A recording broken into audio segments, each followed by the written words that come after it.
I 19 female share a small 2-bedroom apartment with my roommate, let's call her Ashley, 20 female. We've been friends since high school and decided to split rent when we both started college. At first, it seemed like the perfect arrangement. We knew each other's quirks, had similar schedules, and honestly, living together just felt like a continuation of the good times we'd always had. The first few months went smoothly. We split chores and expenses evenly, and while we weren't perfect, we made it work. Ashley had always been a bit more outgoing than me, while I'm more of a homebody. I didn't mind her having friends over occasionally, and she was generally respectful about keeping things low-key. Things were good, until Jake entered the picture. Jake, 22 male, is Ashley's boyfriend, and when they first started dating, he seemed fine. A little cocky, maybe, but nothing that raised any major red flags. He'd come over a couple of nights a week, usually when Ashley cooked dinner or when they wanted to watch movies together. I didn't mind, after all, this is her home too, and I figured it was normal for a boyfriend to visit. I'd just retreat to my room and give them their space. But over time, Jake started coming over more and more. What was once 2 nights a week turned into 5, and then pretty much every day. At first, I tried to be chill about it. I figured maybe they were just in that honeymoon phase and couldn't get enough of each other. But then Jake started treating the apartment like it was his own. He'd raid the fridge, leave dirty dishes in the sink, and use our shared stuff without asking, like my shampoo, laundry detergent, and even my phone charger once. He wasn't just visiting anymore, he was practically living there. And the kicker? He wasn't contributing anything to rent, utilities, or groceries. It was like having a third roommate I never agreed to. I tried to talk to Ashley about it, casually at first. I'd drop hints like, wow, Jake's here a lot these days, or, do you think Jake could replace the eggs he used? I was planning to make breakfast.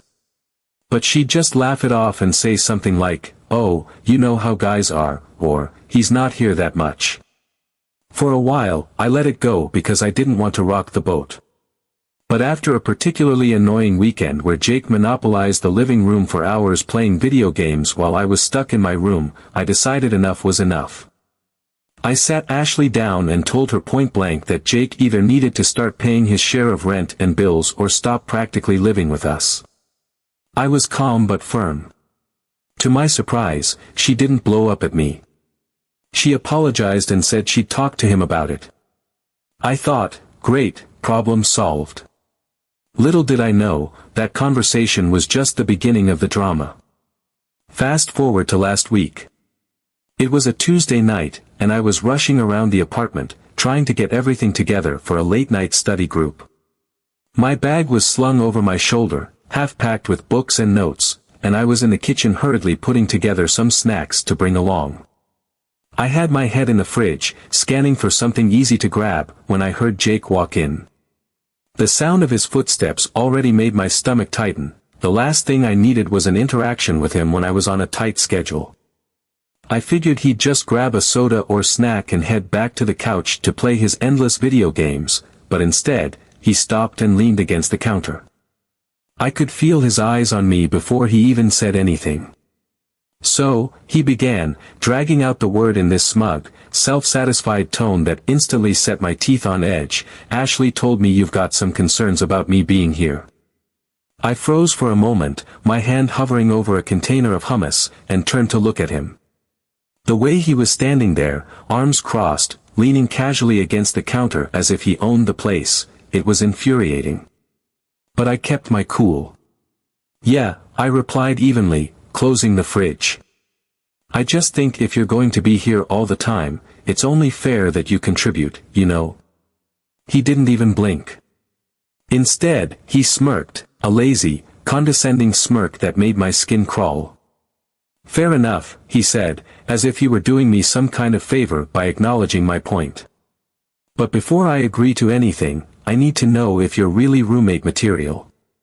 For a moment, I just stared at him, completely thrown off by the absurdity of what he'd just said. What are you talking about? I asked, genuinely baffled. Jake shifted his weight slightly, his smirk widening. He gave me this look, like he was enjoying how off balance I was. I'm not just going to start paying rent without making sure this is a living arrangement I can be comfortable with, he said, like it was the most obvious thing in the world. So, I've come up with a list of rules you'd need to follow if I officially moved in. At this point, I couldn't decide if I was more stunned or amused. Was he serious? Was this actually happening?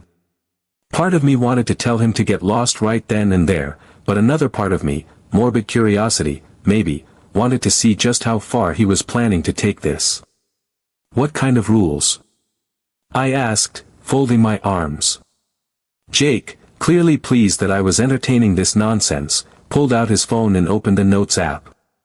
He was completely serious, and that was the most ridiculous part. He actually had a list. He cleared his throat like he was about to deliver some groundbreaking manifesto. First, he began, you'll need to do your share of the cooking. He looked up at me briefly, as if expecting me to nod in agreement. It's only fair, since we'd all be living here together. I almost laughed out loud. I already cooked for myself, thank you very much, and the idea of making meals for him, the freeloading stranger who'd taken over my living room, was downright absurd.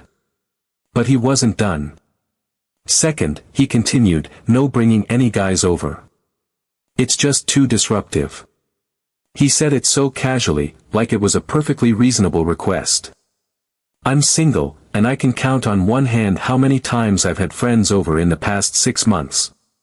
Why would this even be relevant? The sheer audacity was mind-blowing. He scrolled down his phone. Third, he said, you'll need to be respectful of my gaming time. That means not using the Wi-Fi during my streams, especially in the evenings. Streaming takes a lot of bandwidth, and I need it to run smoothly. At this point, I was already mentally preparing my response, but Jake wasn't done yet. He looked back at his phone and added, oh, and you'd need to clear any major changes to the apartment with me first. Things like moving furniture, adding new decorations, that kind of stuff. It's important to keep the space functional. He finally looked up, clearly expecting me to be nodding along in agreement, or maybe even thanking him for his generosity. Instead, I just stared at him, my mind racing between disbelief and amusement. He was serious. He truly believed he had the right to dictate terms to me, terms that were not only ridiculous but also insulting. By the time he finished, I could feel a laugh bubbling up in my chest. It wasn't the kind of laugh you give when something's funny, but the kind that comes out when a situation is so absurd, so far beyond rationality, that you don't know what else to do. I looked him in the eye, barely suppressing my disbelief, and said, there's no way you're moving in. He didn't like that. His face turned red, and he started ranting about how I was being unreasonable and selfish. I just grabbed my stuff and left for my study group, figuring I'd deal with it later. The next day, Ashley confronted me. Apparently, Jake had told her his side of the story, conveniently leaving out the part where he tried to give me a ridiculous list of demands. She accused me of being unfair and said Jake was just testing the waters to see if we could all live together peacefully.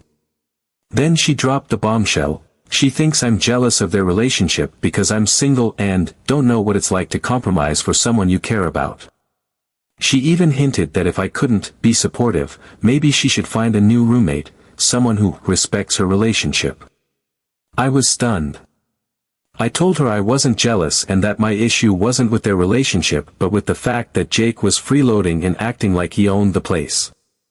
She didn't want to hear it.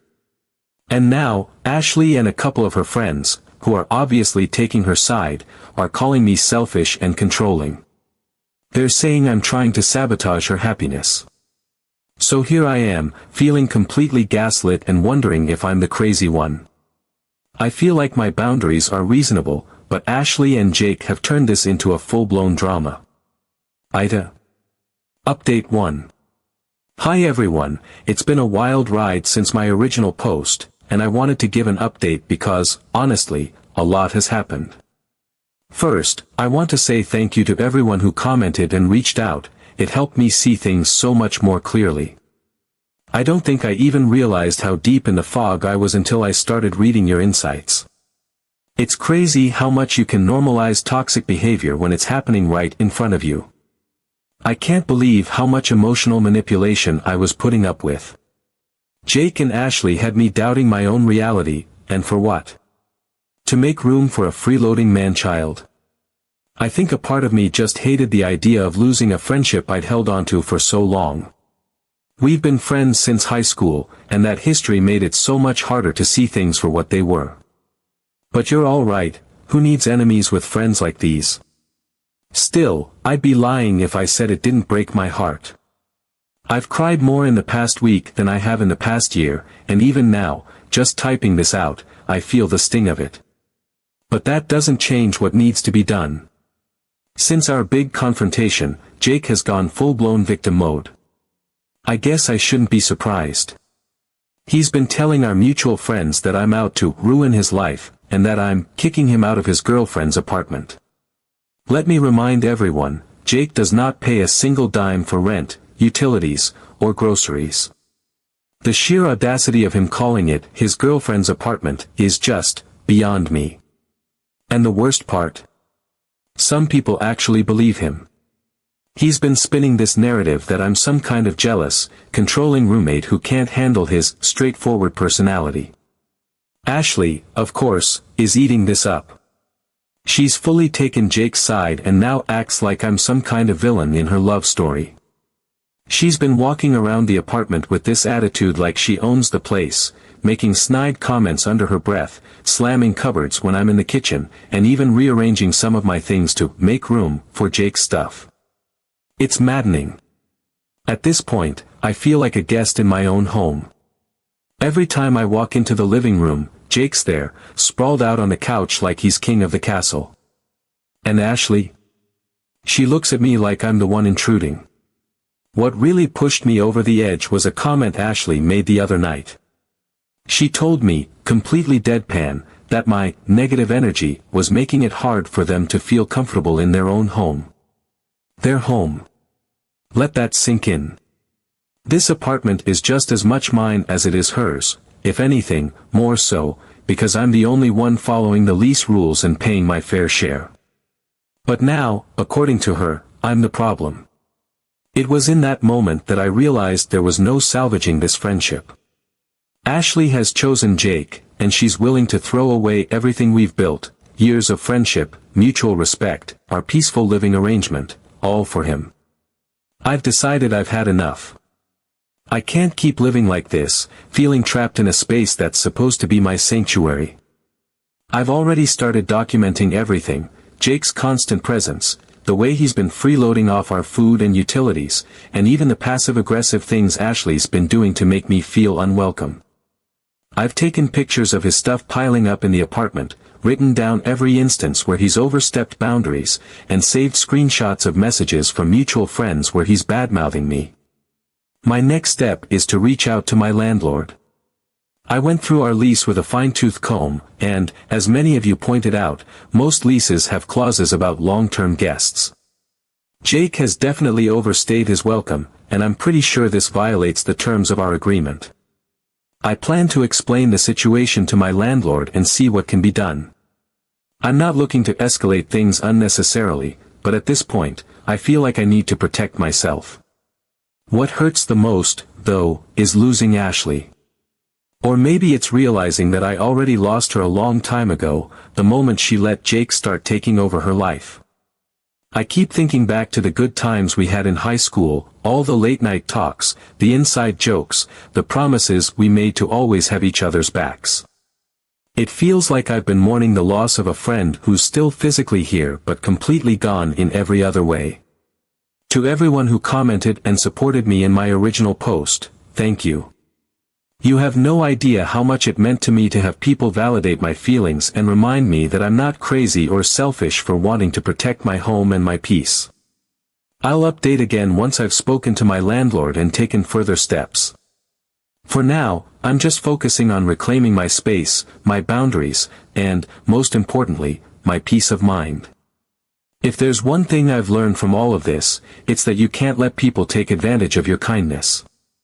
Boundaries are not only important, they're necessary. Thank you for being there for me when I needed it most. This community has given me more support than I ever expected, and I'm so grateful for that. I'll keep you posted. Update 2. Hi everyone.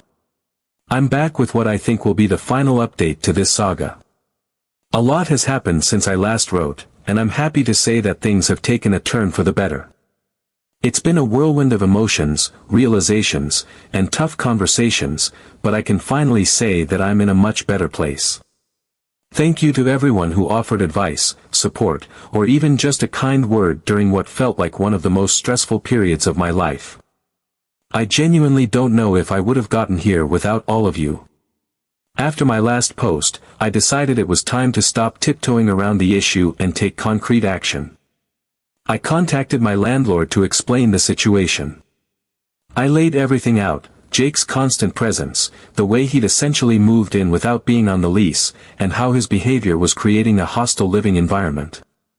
I was nervous about how the landlord would respond, but to my relief, they were incredibly understanding. They pointed out that our lease had a strict guest policy, one that Jake was blatantly violating.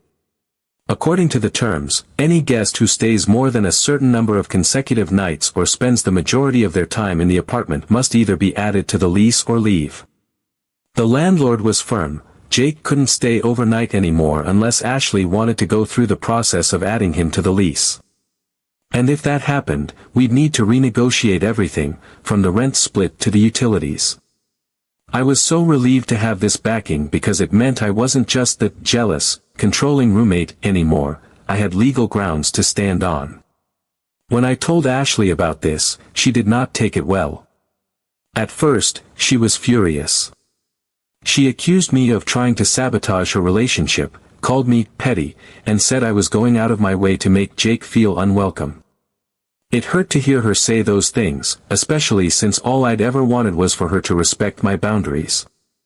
But I stayed calm and reiterated that this wasn't about her relationship, it was about the fact that Jake was freeloading and turning our apartment into his personal hangout without contributing anything. I also reminded her that these were the terms of our lease, not some rule I made up to spite her. Over the next couple of days, something shifted.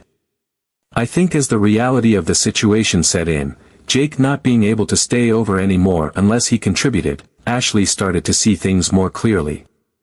For the first time, it seemed like she was really listening to me instead of just defending Jake. To my surprise, she apologized.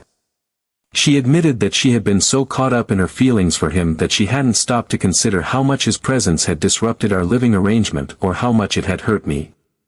It wasn't an overnight transformation, but it was a start. Ashley asked for some space to think about everything, including her relationship with Jake. Over the next week, Jake stopped coming over entirely. The apartment felt so much lighter without him there, and I could feel some of the tension between Ashley and me starting to fade. It gave us both the breathing room we needed to have an honest, heartfelt conversation. When we finally sat down to talk, Ashley opened up in a way I hadn't seen in weeks.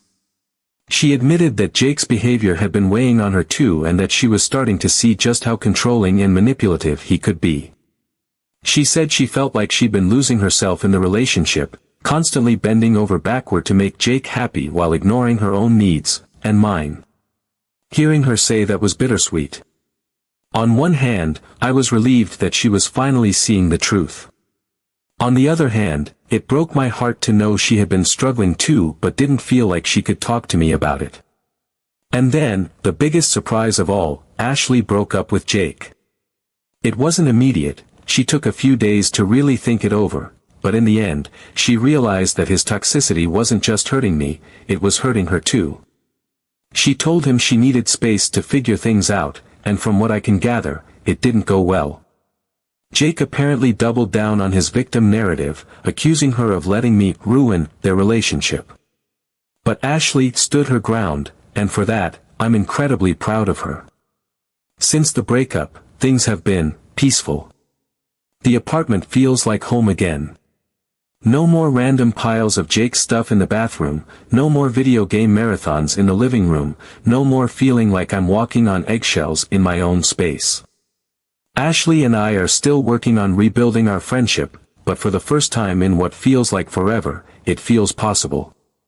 We've been spending more time together, watching movies, cooking meals, and just talking like we used to.